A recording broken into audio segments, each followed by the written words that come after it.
Hey, what's up? This is Joe. I'm camped on the Eglin Air Force Base in Niceville, Florida.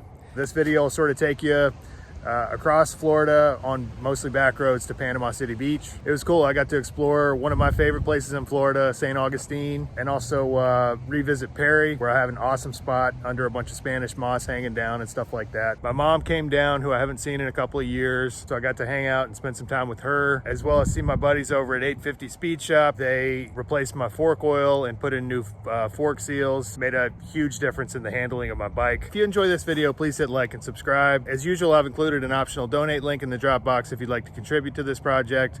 Otherwise, thanks for watching, and we'll see you on the road.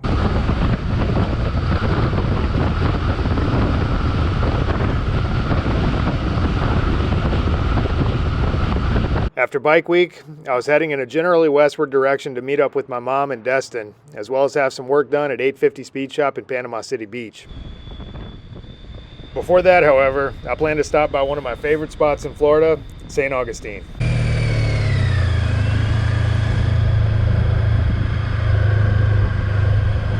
I like this place a lot for the ready access of stealth camping spots, as well as its status as the oldest city in the U.S. and abundance of interesting historical sites.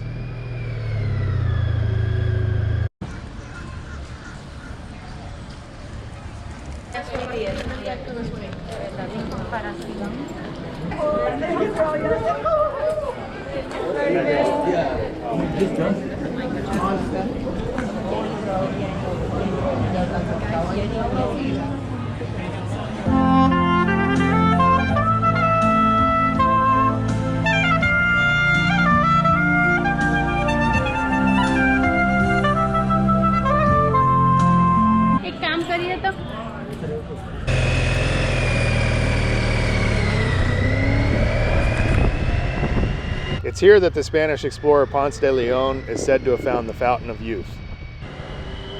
I went in search of my own Fountain of Youth by seeking out Sweet Sweet Barbecue.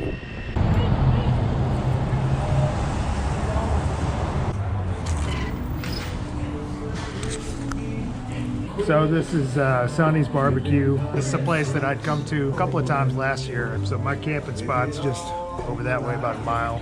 Delicious looking sample of everything. There's a piece of brisket, which is more valuable than gold right now. You can see that delicious color. All the smoke permeating and cooking the ribs. Awesome, delicious barbecue. The ribs were out of sight. I'm gonna go head to my spot. There's been a lot of traffic out here, so I intentionally sort of waited until sundown, and hopefully I still have a spot. With darkness on my heels, I headed to the spot I'd found the year before.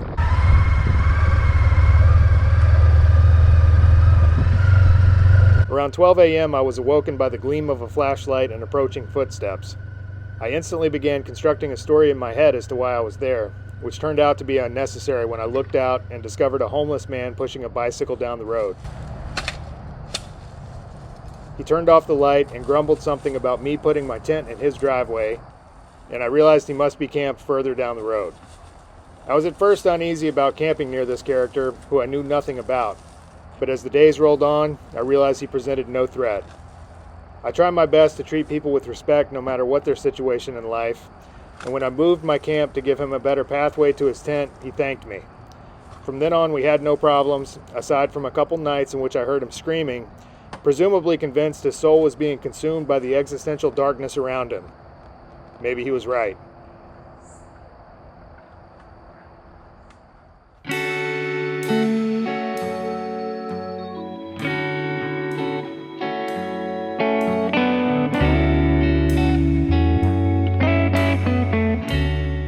In the coming days, I continued to explore the city, making a trip to the harbor and resting up from the show.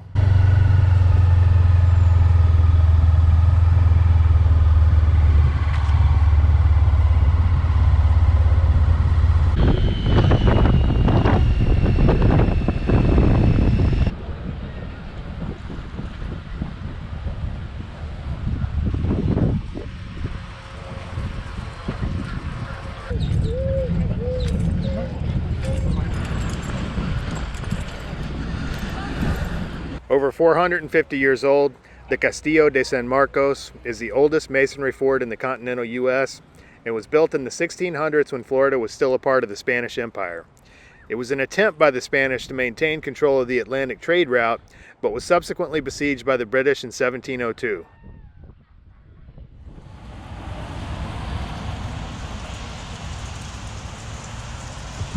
Started raining, so I found this place. Got a little bit of an overhang. Just got some food from the grocery store, so I'm gonna sit down, eat, and wait it out.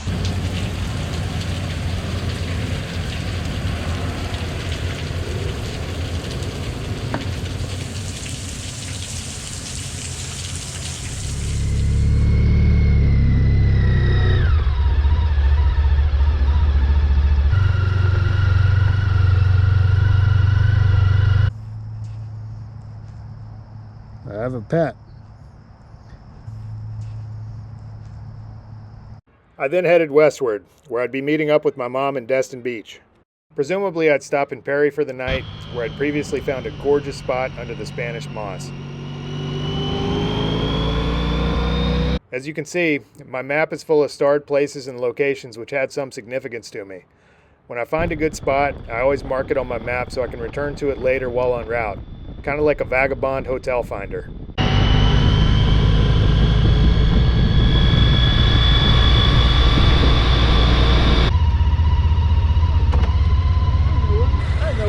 How you doing, man? It's an ST1300. Nice. What is that, a CTX? Yeah. You like it? I have 2 prosthetic legs, so... Really? It fits. Okay.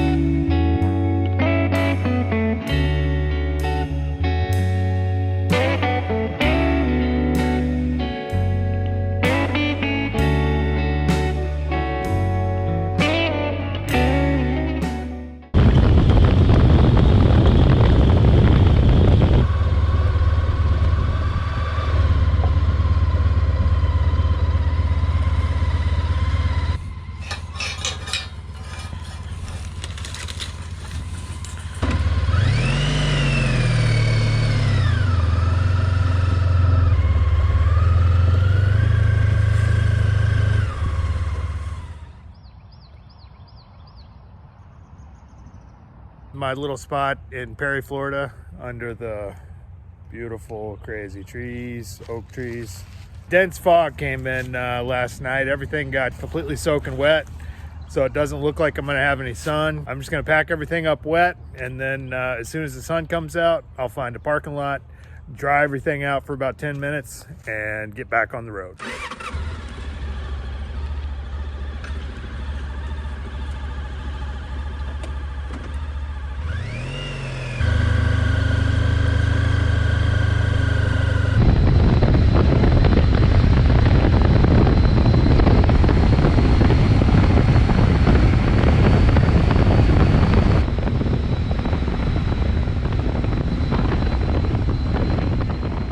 I was fighting a 21-mile-an-hour crosswind for much of this ride and stopped frequently to rest and shake out my arms. The scenery changed as I began seeing the devastation left by Hurricane Michael. Just as I got the news my mom had arrived, it suddenly began raining buckets.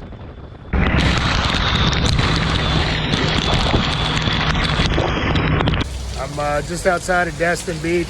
I was only 10 miles from Destin and was going to have to wait it out. A half hour went by, an hour, still pouring. I took advantage of what I thought was a slight break in the weather to ride, only to get pounded by another torrential downpour. Just keeps on coming. After another half hour of waiting, I finally said screw it and rode on.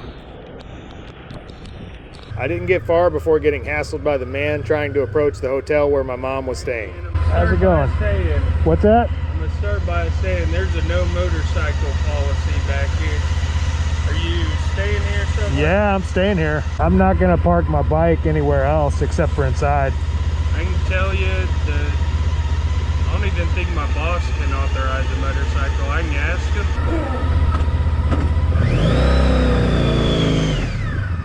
No motorcycles allowed. What the hell was this shit? It was 2022 and we're still in the dark ages apparently. We found a hotel across the street and parked in their lot. So just here hanging out with my mom, who I haven't seen in a couple of years. And she came down to Florida just to kind of see me and hang out and stuff. So I'm gonna do something I haven't done in a long time, which is drive a cage. I hope I remember how to do it.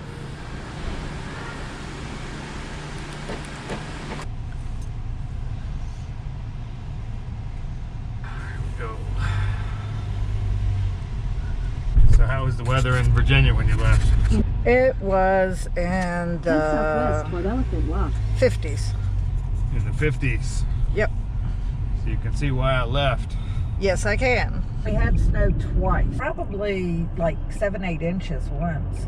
The other one, probably like 4 or 5. We've had snow back home waist deep. Of course, I was like 8 years old at the time, so waist deep wasn't really that high. Oh, we've gotten snow that was around 3 feet deep. You remember that?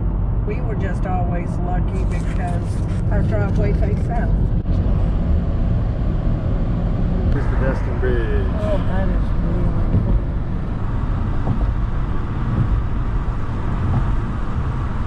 I hung out with my mom for the rest of the weekend. I hadn't seen her in a couple years, and it was good to catch up. Since both of my grandparents had passed away in the last couple years, I hadn't been too keen on going back home. When they said white sand. Yeah. I've never seen white sand.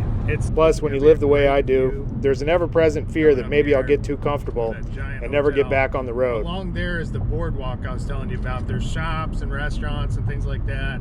That is amazing. All right, see you later. Take care. Okay. I said goodbye to my mom and headed to 850 Speed Shop in Panama City Beach.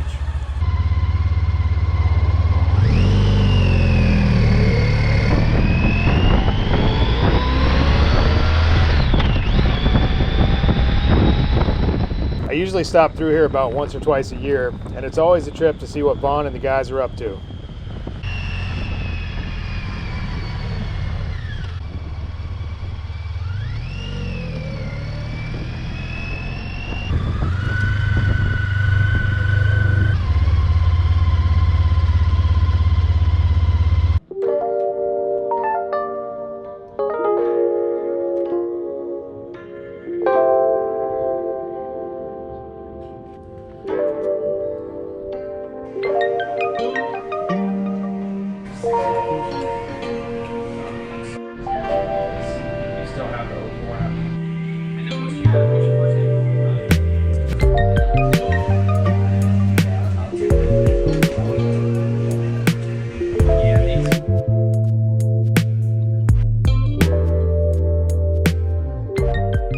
This time I was having my fork oil changed and new seals put in.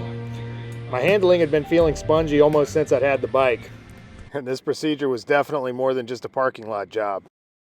Joe, the head mechanic, was extremely gracious about letting me shadow him, and I learned a lot about the process. I'd open them up and just kind of measure them and make sure. Milking the cow. All this need to come off? Or? Okay. Yeah, this goes on like this. Okay. Kind of hold this. Yeah. And hammer that screw down in there.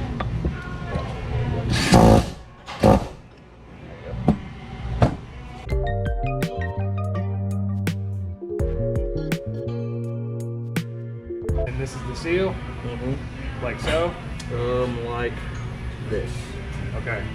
But easy on the top part. Okay. And then just slide it. Okay, right about there. Hammer it down. And that's it. That was easy. That part. Throughout my travels, I've been blessed by interacting with some truly gifted mechanics. Few people really understand the amount of hours these guys put in, learning and honing their craft. To learn all the components that make a modern motorcycle go is a seriously tall order, and frankly beyond the grasp of most folks. I have the utmost respect for Joe, and it was a pleasure getting to learn from him. As soon as I pulled out of the parking lot, I could feel the difference. The bike was now a lot more solid around corners, and I was definitely a happy camper.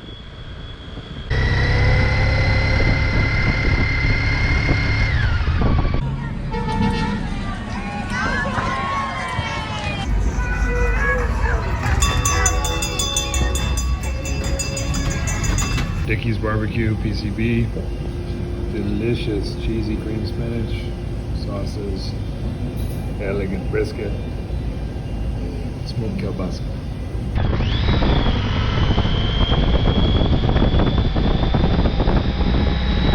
As usual, I camped on Vaughn's porch and checked out the projects he had going on in his garage.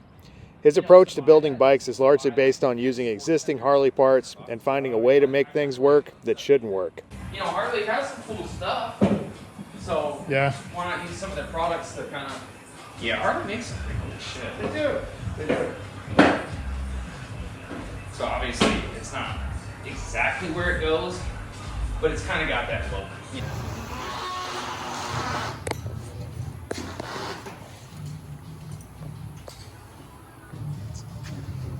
Oh, 160. Wow. Right? I got Tim's ass in the shot. In the mirror.